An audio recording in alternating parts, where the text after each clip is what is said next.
तो आज हम एक्सप्लेन करने वाले हैं भूल भुलैया 3 मूवी को। मूवी शुरू होती है, हमें दिखाया जाता है रूह बाबा को जो कि भूतों को पकड़ने का काम करता है, यानी कि भूत भगाने का काम करता है। लेकिन दरअसल वो ये सब नाटक कर रहा होता है, उसे असल में कोई भी भूत भगाना नहीं आता है। पर जब ये बात पता चलती है रक्त घाट पर स्थित लोगों को, जिनका कि महल होता है रक्त घाट पर स्थित, और उस महल के अंदर होती है मंजुलिका की आत्मा, तो रूह बाबा यानी कि कार्तिक आर्यन को वहाँ से बुलावा आता है और कार्तिक आर्यन उस महल के आसपास पहुँच जाता है। जब वो वहाँ पर पहुँचकर देखता है तो उसे भी वो महल काफ़ी ज़्यादा डरावना लगता है।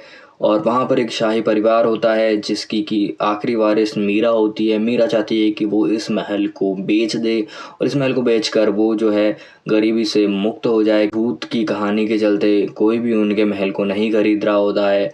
अब रूह बाबा यानी कि कार्तिक आर्यन जो होता है वो इसकी सच्चाई को जानने के पीछे लग जाता है और वहाँ पर वो मंजुलिका के दरवाजे को खोल देता है। पर वहाँ पर मंजुलिका के दरवाजे खोलने के बाद उसे कुछ भी ऐसा नहीं लगता भूतिया। बीच बीच में काफ़ी सारे कॉमेडी सीन्स दिखाए जाते हैं जो कि आपको काफ़ी ज़्यादा हंसाने का काम करते हैं। होता है कि वो जो दरवाज़ा खोला गया था वो मंजुलिका का दरवाज़ा असली दरवाज़ा नहीं था, असली दरवाज़ा कहीं और है। और जब वो दरवाज़ा खोलते हैं तो वहाँ से बहुत ज़्यादा डरावने सीन्स हमें देखने को मिल जाते हैं। और असल में जो है कहानी घूमती रहती है विद्या बालन के बीच की, इन दोनों में से जो है असली मंजुलिका कौन है। लेकिन जब मूवी का क्लाइमैक्स आता है तब पता चलता है कि जो मंजुलिका थी वो एक ट्रांसजेंडर थी। तो इसलिए जो मंजुलिका थी वो ट्रांसजेंडर थी, इसलिए उसको महल से बहिष्कृत कर दिया गया था, यानी कि उसे राजमहल दिया गया था पहले।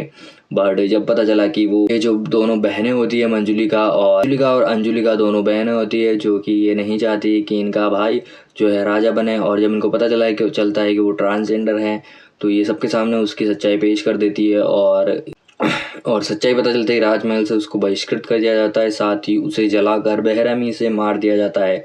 और इसी का बदला लेने के लिए उसकी आत्मा जो है महल में भटकती रहती है और वो चाहती है कि उसकी आत्मा को शांति मिले। जब मंजुलिका की आत्मा को जलाने की कोशिश करते हैं तब हमें पता चलता है कि असल में मंजुलिका कोई औरत नहीं बल्कि ट्रांसजेंडर होती है, जिसके साथ ये सारी घटना हो रखी होती है।